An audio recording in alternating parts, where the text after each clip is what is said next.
story about my experience of motherhood. Until recently, I didn't feel like I really belonged in the motherhood. I often found myself searching for stories that reflected my reality. What did that reality look like? Let me tell you a story. One evening last July, my 10-year-old daughter picked up a mallet out of my toolbox and went to throw it at me. She stopped herself before she threw it, but instead she slammed that mallet on the kitchen island over and over as hard as she could, screaming about how much she hated me. That night, I had to accept that my daughter was not getting better. Some part of her intellectual and developmental disabilities wanted to come out as rage, only towards me. After 5 years of increasing aggression, that night was the first night she tried to use a weapon against me.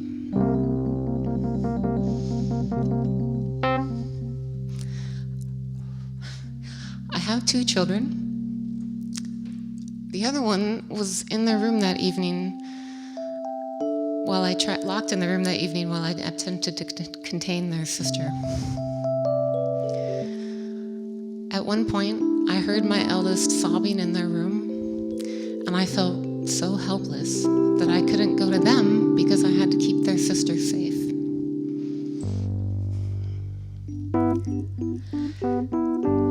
These episodes with my daughter have a rhythm. There's an outburst with rage and tears, and it's scary. Suddenly, she's calm and we're cuddling, and she's apologizing. 5 minutes later, she's screaming and throwing things at me. 5 minutes later again, we're cuddling. It's dizzying, but knowing that those cuddle sessions are coming often is what got me through those outbursts. Episodes come on fast.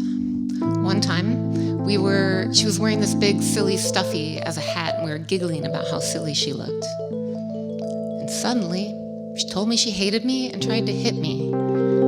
But she was still wearing this ridiculous stuffy on her head, and I remember feeling really confused for a second about whether I should laugh or protect myself.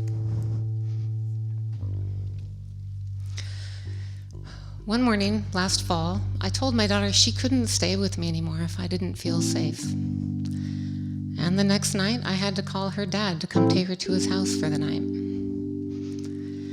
As she was putting on her shoes, I remember wondering, does she know that you can understand? Does she understand that you can love someone and send them away? That you can feel incredible grief and failure and relief. Sending my daughter away to protect myself was never what I thought motherhood would be.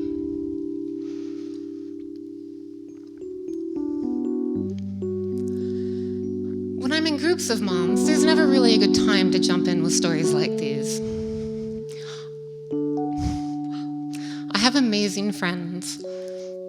They know my kids, they know the details, they support me, and they don't judge me. But when moms sit around talking about activities and challenges, I often don't know what to say. My stories don't always end well, and my experience of motherhood is one of love, laughter, and domestic violence.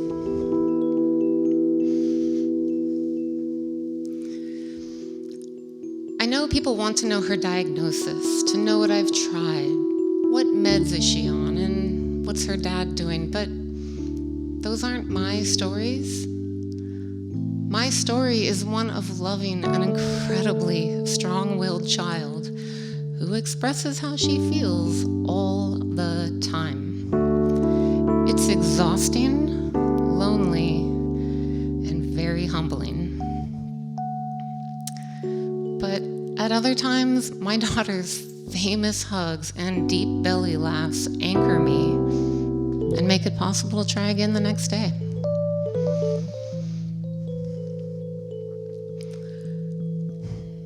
Last September, I joined a community of disability advocates. On the first day, I stood up to tell a room full of strangers my why in being there. And I cried as I told a story about a particularly rough incident that had just happened that morning. And I was stunned by the response. Instead of surprise, there was understanding. No one waited for my story to get easier. The disability community doesn't need my motherhood to be hopeful or heroic. And they understand a love that requires an extraordinary endurance.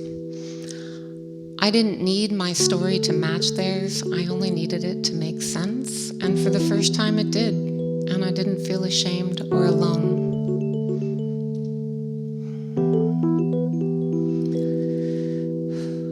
So, right after Christmas, the daily episodes stopped.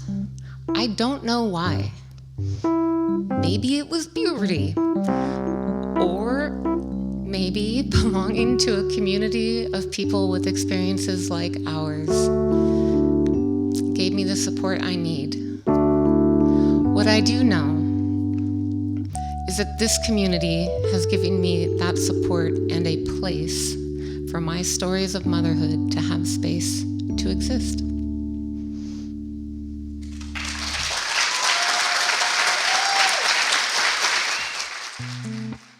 My name is Leslie McLeese, and I'm a teaching professor here at the University of Oregon in the Department of Geography and in General Social Science. I heard about Intertwined at a workshop I was on campus, and it was unrelated to this, but once I heard about it, I knew I had to try because telling stories is really powerful, and the experience that I have talked about is very isolating. And one of the reasons that I wanted to tell that story was so that other people who experience it know that there's others like them out there. One of the challenges that I had early on was, of course, my story is very complex. There's a lot of moving parts and variables and lots of incidents that I could have described, but through the story coaching process, really helped me focus on what my story is, not what other people around me's stories are, and really being vulnerable about how those stories made me feel, which was harder than I expected.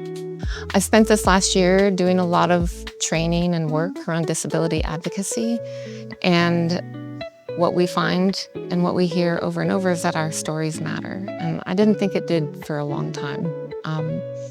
But I want more people in the disability community to feel safe telling their stories because we're everywhere and disconnected. And I think our stories can unite us.